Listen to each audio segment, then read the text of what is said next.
Hi friends, welcome to my channel. ఈరోజు video చాలా ఇంట్రెస్టింగ్గా ఉందండి. వీడియోని ఎక్కడ స్కిప్ చేయకుండా ఎండ్ వరకే చూసేయండి. కమిషనర్ సత్యప్రసాద్ మీనన్ ఫైల్ని పాడుబడ్డ బావిలో పడేశానని, ఇప్పుడు అక్కడ పోలీస్ అకాడమీ ఉందని చెప్పడంతో ఇక ఆ అకాడమీకి హెడ్ అయిన షర్మిలా ఠాగూర్ని అక్కడ వెతకడానికి తవ్వడానికి పర్మిషన్ అడుగుతుంది జేడీ. కానీ షర్మిలా ఠాగూర్ జేడీకి పర్మిషన్ ఇవ్వదు. ప్లీజ్ మేడం అని జేడీ బ్రతిమిలాడుతుండగా, లేదు ఇక్కడ చాలామంది ట్రైనీస్ ఉన్నారు, అంతేకాదు 1 వీక్ బ్యాకే గుర్తు తెలియని వ్యక్తులు సెక్యూరిటీని దాటుకొని మరీ లోపలికి వచ్చారు. వాళ్ళు ఏం చేశారో కూడా ఇక్కడ మాకు అర్థం కాలేదు. కాబట్టి ఇప్పుడు వీళ్ళందరినీ రిస్కుల్లో పడేసి మీకు పర్మిషన్ ఇవ్వలేను.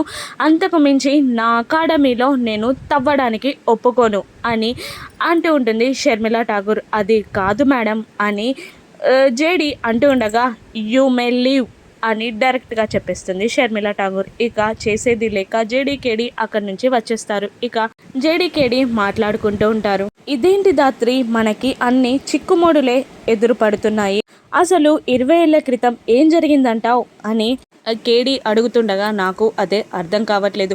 ఆ ఫైల్లో ఇంతకీ ఏముంది? మా అమ్మ మామయ్య ఇద్దరు ప్రాణాలకి తెగించి మరీ ఆ ఫైల్ని కాపాడాలి అనుకున్నారు. అంటే ఆ ఫైల్లో మనకి తెలియని రహస్యాలు ఎన్నో ఉన్నాయి. అవి మన కంటపడితేనే మా అమ్మ హత్య కేసులో ఎంతమంది రాక్షసుల్లాగా ఉన్నారో తెలుస్తుంది అని అంటూ ఉంటుంది జేడీ. ఇక అసలు ఆ కమిషనర్ సత్యప్రసాద్ నిజం చెప్తున్నాడని మనం ఎలా నమ్మేది అని అంటూ ఉండగా, మనం అక్కడ వెతికితేనే మనకు ఫైల్ దొరికితే సత్యప్రసాద్ కరెక్ట్ చెప్పినట్టు, లేదంటే తప్పు చెప్పినట్టు. ఆ ఫైల్ మనకి కంటపడాలి అని అంటూ ఉంటుంది జేడీ. అది ఎలా? షర్మిలా ఠాగూర్ రూల్స్ని దాటుకొని మనం వెతికేది ఎలా అని జేడీ అంటూ ఉండగా, అదే కదా వచ్చిన చిక్కుముడి. ఈ యొక్క అడ్డంకిని దాటుకుంటే మనం మన గమ్యానికి రీచ్ అవుతామన్న హోప్ నాకుంది అని జేడీ అంటూ ఉంటుంది. ఇక వాళ్ళలా మళ్ళీ మాస్కులు పెట్టుకొని కమిషనర్ సత్యప్రసాద్ దగ్గరికి రాగానే, ఏంటి మేడం గారు, మీకు పర్మిషన్ ఇవ్వనన్నారా? నేను 20 ఏళ్ల నుండి ఇదే మాట వింటున్నాను. కాబట్టి ఆ ఫైల్ మీ దగ్గరికి వస్తేనే మీకు నిజం తెలుస్తుంది. కానీ షర్మిలా ఠాగూర్ మేడం ఉండగా అది సాధ్యం కాదు, మీరే ఆలోచించుకోండి ఇంకా అని అంటూ కమిషనర్ సత్యప్రసాద్ అక్కడి నుండి వెళ్ళిపోగానే జేడీకేడి కూడా అక్కడి నుండి ఇంటికి బయలుదేరుతారు. ఇక ఇంటికి వచ్చాక దాత్రి బాధపడుతుండగా కేదార్ ఓదారుస్తూ ఉంటాడు. దాత్రి ఇలా అంటుంటుంది, మా అమ్మ నిర్దోషి అని నిరూపించడానికి, తను హత్య చేయబడింది అని తెలుసుకోవడానికి ఒక ఆధారం దొరికింది అని అనుకుంటే ఆలోపే చెయ్యి జారిపోయింది. ఇంకా జన్మలో మా అమ్మని నిర్దోషిలా నేను నిరూపించలేనా అని దాత్రి ఏడుస్తుండగా, వద్దు దాత్రి, మనకి ఏదో ఒక ఆధారం దొరుకుతుంది ఖచ్చితంగా. ఒక దారి మూసుకుపోతుంది అంటే మరొక దారి ఖచ్చితంగా తెలుసుకుంటుంది. అవును, మనం సాధు సార్ని హెల్ప్ అడిగితే ఎలా ఉంటుందంటావు అని అంటూ ఉండగా, అవును ఒకసారి కాల్ చేయి అని దాత్రి కూడా ఎగ్జైటింగ్గా అడుగుతూ ఉంటుంది. సాధు సార్ ఎవరితో కేసు విషయంలో మాట్లాడుతూ ఉంటాడు. ఇక జేడీ నుండి ఫోన్ రాగానే సాధు సార్ లిఫ్ట్ చేస్తాడు. చెప్పండి, మీ కేసు ఎక్కడికి వచ్చింది? అయినా ఇంకొక ఇంపార్టెంట్ న్యూస్ చెప్పాలి. మీనన్ తమ్ముడిని సిటీకి వచ్చినట్టు మన ఇన్ఫార్మర్స్ గుర్తుపట్టారు, కానీ వాడి పేరు కానీ డీటెయిల్స్ కానీ చాలా కాన్ఫిడెన్షియల్గా ఉంచారు.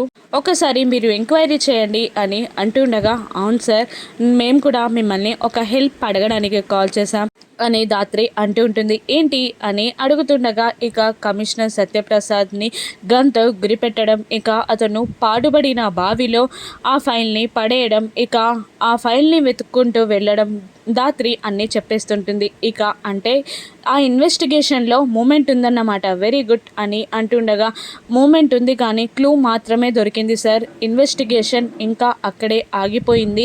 అక్కడ పోలీస్ అకాడమీ ఉంది, దానికి హెడ్ షర్మిలా ఠాగూర్ మేడం. ఇక మేడంని పర్మిషన్ అడగడానికి వెళ్ళాం, కానీ తను పర్మిషన్ ఇవ్వను అన్నారు అని అంటూ మీరే మాకు ఎలాగైనా హెల్ప్ చేయాలి అని దాత్రి అడుగుతూ ఉంటుంది. ఇక Sadhu sir, no way, I am hopeless అని అనేస్తాడు. ఎందుకు సార్ అని దాత్రి ఆశ్చర్యపోతూ ఉండగా, ఎందుకంటే తను చాలా మొండిది. నేను ఒకే ఇయర్లో IPS పాస్ అయ్యాం. తను అప్పుడు ఎంత స్ట్రిక్ట్గా ఉందో ఇప్పుడు మీ మాటలను బట్టి ఇప్పటికీ కూడా అలాగే ఉందని నాకు అర్థమవుతుంది. కాబట్టి తను చాలా మొండిది, మెంటల్ది. తనకి చెప్పిన వేస్ట్. ఒక్కసారి తను కాదు అంది అంటే ఇక ఆగాల్సిందే. వేరే రూట్ ఏదైనా ట్రై చేయండి అని అంటుంటాడు సాధు సార్. నో సార్, అదే ఒక రూట్, మీరే హెల్ప్ చేయాలి అని అంటుండగా, ఇంకా నాకు తెలిసినంత వరకు షర్మిలా ఠాగూర్కి 5 years మాత్రమే సర్వీస్ ఉంది. తను ఆ సెంటర్లో ఇంకొక 5 years ఉంటుంది. కాబట్టి ఆ 5 years ఆగాల్సిందే, హోప్లెస్ అని అంటూ కాల్ కట్ చేస్తాడు సాధు సార్. ఇక ధాత్రి డీలా పడిపోతుంది. ఏమైంది అని అంటూ ఉండగా, ఇక హోప్లెస్ అన్నారు అని అంటూ ఉంటుంది ధాత్రి. ఇక లేదు, ఏదో ఒక దారి దొరుకుతుంది, నువ్వు టెన్షన్ పడకు, కూర్చో అని అంటూ ధాత్రిని కూర్చోబెట్టి కాఫీ తీసుకురావడానికి వెళ్తాడు కేదార్. ఇక అప్పుడే ధాత్రి బాధపడుతుండగా కేదార్ మొబైల్లో ఒక మెసేజ్ని చూస్తాడు. ఇక ఇది చూడు ధాత్రి అని అంటూ ఉండగా, అంటే రేపేనా మామయ్య గారి బర్త్డే అని అంటుండగా, అవును ధాత్రి, ఈసారి మనం సెలబ్రేట్ చేద్దామా? మనం ఇంట్లోకి వచ్చినప్పటి నుండి ఇదే ఫస్ట్ బర్త్డే, డాడీకి గుర్తుండేలా మనం గిఫ్ట్ ఇవ్వాలి అని కేదార్ అంటుండగా, అలాగే ఓకే ఏర్పాట్లు చేద్దాం అని తన మూడ్ని కూడా మార్చుకుంటుంది ధాత్రి.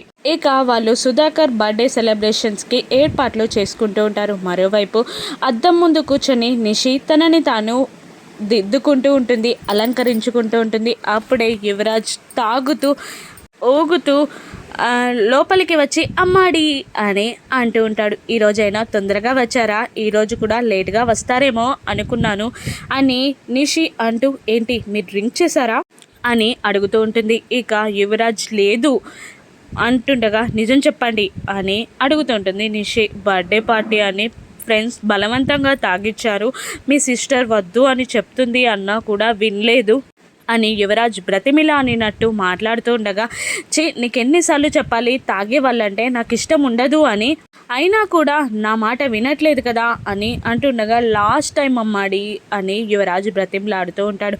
అయినా మీరు రావడం ఎవరైనా చూసారా? ఎందుకు ఇలా తలతిక్క పనులు చేస్తున్నారు? రేపు మీరు ఇలా చేశారంటే మీకు విలువ ఉంటుందా అని అంటూ భయపడుతూ ఉంటుంది నిషి. ఆ కేదార్ ఏమో మంచి పనులు చేస్తూ అందరినీ మెప్పించుతున్నాడు, కానీ మీరేమో చెడ్డవాడిలా మిగిలిపోతున్నారు. మీరు ఇలాగే చేస్తే కొన్ని రోజుల్లో ఆ కేదార్ని కొడుకుగా ఒప్పుకోవడం గ్యారంటీ అని అంటూ ఉండగా, అలా చేయడానికి నేనేమైనా పిచ్చివాడినా? లైట్లు అన్నీ ఆన్ చేసుంటే నేను అన్నీ ఆఫ్ చేసుకుంటూ వచ్చాను అని అంటూ ఉంటాడు యువరాజ్. నిషి డౌట్ వచ్చి బయటికి వెళ్ళి చూసేసరికి అన్ని లైట్స్ ఆన్లో ఉంటాయి. ఇక మళ్ళీ వచ్చి యువరాజ్ని తిడుతూ ఉంటుంది. లైట్స్ ఆఫ్ చేయడం కాదు, ఆఫ్ చేసున్న లైట్స్ని ఆన్ చేసి వచ్చారు మీరు అని అంటూ ఉండగా, అవునా అని అంటూ జరిగింది గుర్తు తెచ్చుకుంటూ ఉంటాడు యువరాజ్. ఇక యువరాజ్ ఇంట్లోకి వచ్చేసరికి అన్ని లైట్లు ఆఫ్ అయి ఉంటాయి, కానీ తాగిన మైకంలో యువరాజ్ ఆ లైట్స్ అన్నీ ఆన్ చేసి పైకి వస్తాడు. ఇక ఇప్పుడు అత్తయ్య గారు వస్తే మిమ్మల్ని ఏమంటారు అని అంటుండగానే వైజయంతి లోపలికి వచ్చేస్తుంది. ఇక గుడ్ మార్నింగ్ మామ్, పూజ చేసావా అని యువరాజ్ అడుగుతుండగా, స్పృహలోనే ఉన్నావా, ఇప్పుడు పూజ ఏంట్రా అని వైజయంతి అంటూ ఉండగా యువరాజ్ తోలుతూ ఉంటాడు. ఏంట్రా తాగవా అని అనేస్తుంది వైజయంతి. ఇక ఫ్రెండ్స్ బర్త్డే పార్టీ అని కాస్త తాగించారంట అత్తయ్య అని నిషి చెప్తున్నా కూడా వైజయంతి వినకుండా యువరాజ్ చెంపలని వాయిస్తూ ఉంటుంది. ఇక ఏంట్రా ఇది, రేపు మీ నాన్న బర్త్డే, నువ్వు వస్తావు, ఏదైనా సెలబ్రేషన్స్ చేస్తావని నేను అనుకుంటుంటే నువ్వు ఇలా తాగేసి వచ్చావు. ఇప్పుడు మీ నాన్న గనక నిన్ను చూస్తే చాలా బాధపడిపోతాడు.